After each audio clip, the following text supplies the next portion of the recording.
भाभी, कंगन कहाँ है मेरे? अरे इधर उधर क्या देख रही है? मेरे सोने के कंगन कहाँ है? दीदी मुझे क्या पता आपके कंगन कहाँ है।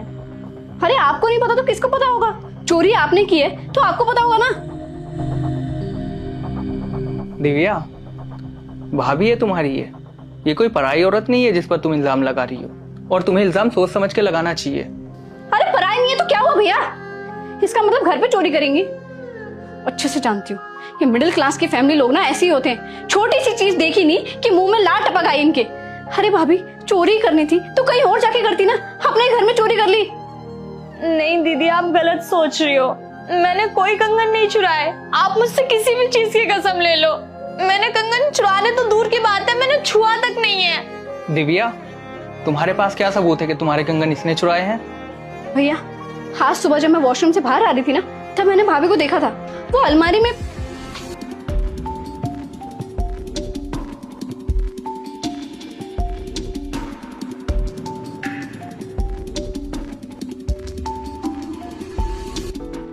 और आप बताइए अब क्या सबूत दूं मैं आपको चोरी करने का?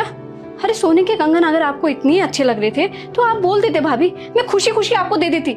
लेकिन आपने मेरे ससुराल की निशानी चुरा ली। आपको थोड़ी सी भी शर्म नहीं आई क्या? नहीं श्वेत, इन्हें कोई गलतफहमी हो रही है, प्लीज तुम समझाओ ना। अरे ये कमरे में चोरी करने नहीं गई थी, बल्कि मैंने ही अपने किसी काम से इसको कमरे में भेजा था। और भूल गई तूने मुझे 1 हफ्ता पहले अपने कंगन दिए थे कि इनको बैंक में जमा करके आ जाना, याद कर।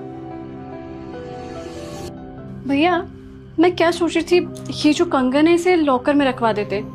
आजकल जमाना इतना खराब है, अगर चोरी हो गई या कुछ भी हो गया ना तो लेने के देने पड़ जाएंगे।